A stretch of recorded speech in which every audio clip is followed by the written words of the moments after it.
नमस्कार, अमर उजाला के लिए मैं प्रगति चंद। उत्तर प्रदेश के आजमगढ़ जिले में एक मामला सुर्खियों में बना हुआ है और ये मामला है सीओ सदर द्वारा अपने पति को धमकी देने का। जी हाँ, आजमगढ़ जिले के मेडिकल कॉलेज में सहायक प्रोफेसर के पद पर तैनात डॉक्टर सत्यम ने एसपी से मिलकर शिकायत करते हुए न्याय की गुहार लगाई है। डॉक्टर सत्यम का आरोप है कि सीओ सदर आस्था जायसवाल जो उनकी पत्नी है, वो उनका बेटा पैदा होने के बाद से ही उनसे अलग रह रहे हैं। डॉक्टर सत्यम का कहना है कि वर्ष 2023 में उनकी शादी आस्था जायसवाल से हुई थी, जिसके बाद 2024 में उनका एक बेटा पैदा हुआ। बेटा होने के बाद से ही सीओ सदर आस्था जायसवाल अपने पति डॉक्टर सत्यम से अलग रह रही हैं।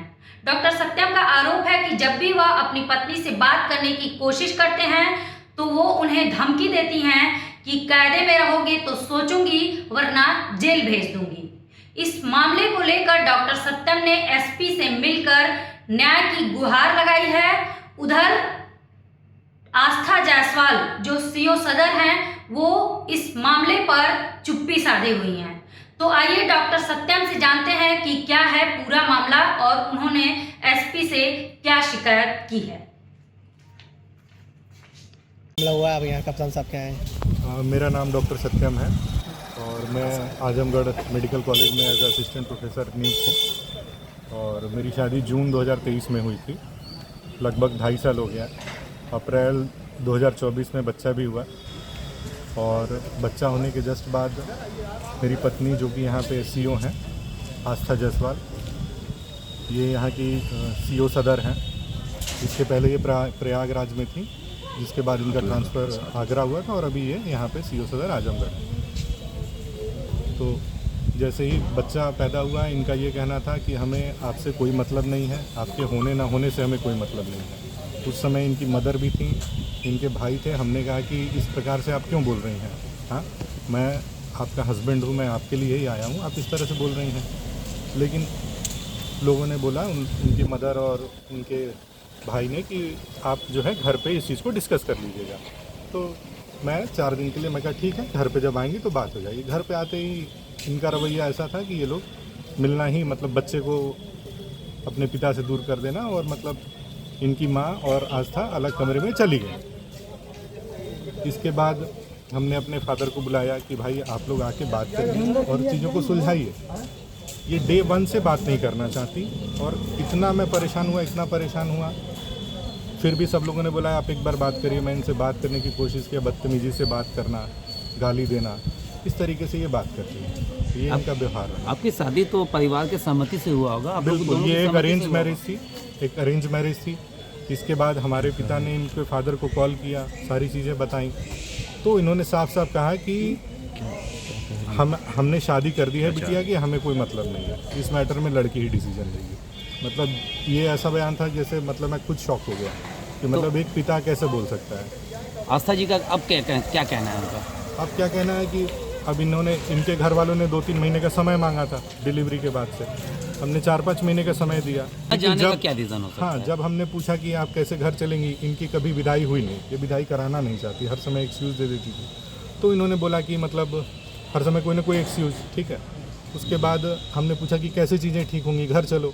तो कहीं कि हमको आपसे कोई मतलब नहीं है, ना आपके परिवार से मतलब है, हमें बनारस नहीं रहना है, ना आपके साथ रहना है, ना मैं वेस्ट बंगाल आऊँगी।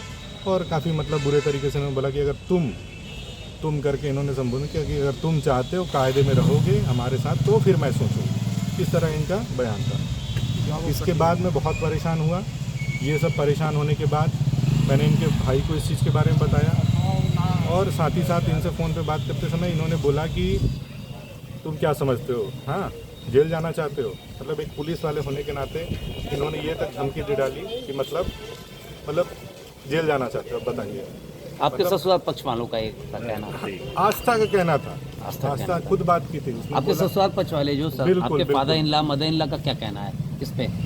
उनसे आपने बात किया था? हाँ, फादर मदर इन लॉ से बात होने पे उन्होंने ये बोला कि हमने लड़की की शादी कर दी है, अब हमारा कोई लेना देना नहीं है, अब लड़का लड़की को रहना है, वो अपना समझेंगे।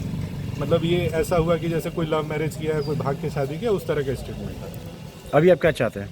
अभी हम बस इतना ही चाहते हैं कि हमने आज आप पुलिस अधीक्षक कार्यालय आए हाँ थे, अधीक्षक तो क्या कार्यालय करने हमने आए थे कप्तान साहब से मिला, ठीक है, और हमने अपनी बात रखी, सारी घटनाओं को बताई, और ये सारी घटना होने के बाद हमने ये 2025 में मार्च 25 में हमने डिवोर्स भी फाइल कर दिया है। आपने किया? हाँ हमने किया। ये मैटर कोर्ट में चल रहा है। कोर्ट में चलने के बाद भी मतलब ना ये डिवोर्स देना चाहती हैं, ना ये म्यूचुअल सहमति से, आपसी सहमति से ना डिवोर्स देना चाहती है, मतलब कोई बातचीत ही नहीं करना चाहती। ना रहना चाहती है ना डिवोर्स देना चाहती है? बिल्कुल ना रहना चाहती है ना डिवोर्स देना चाहती है, क्योंकि जब चीज़ें इतनी ख़राब हो चुकी हैं, जब कोई बात नहीं कर सकता है, एकदम मैं परेशान होकर कोर्ट गया कि कम से कम कोर्ट तो मेरी बात सुनेगा, कोर्ट तो कम से कम बुलाएगा। कोर्ट में भी आपको पता है कि तारीख मिलती है, तारीख मिल रही है। इन्होंने स्टेटमेंट रिसीव भी किया है, बट उसका जवाब अभी तक नहीं लगा मुझे। तो मैं बहुत ज़्यादा परेशान हूँ, और इसी सिलसिले में कप्तान साहब से मिलने आया था। मतलब एक सीईओ हो के, मतलब एक मैं खुद पढ़ा लिखा एक डॉक्टर हो के, हाँ मैं असिस्टेंट प्रोफेसर मेडिकल कॉलेज में, और ये इस पद पे रह के, मतलब ये नहीं कि कोई अनपढ़ गंवार हैं, चीज़ों को सब समझते हुए, समाज को समझते हुए, मतलब एक मेरे साथ इस तरह से किया जा रहा है, तो ये और लोगों के प्रति क्या न्याय करेंगे। अगर आप ये वीडियो YouTube पर देख रहे हैं तो हमारे चैनल को सब्सक्राइब करें और बेल आइकन को दबाना ना भूलें। अगर आप Facebook पर ये वीडियो देख रहे हैं तो हमारे पेज को लाइक करें।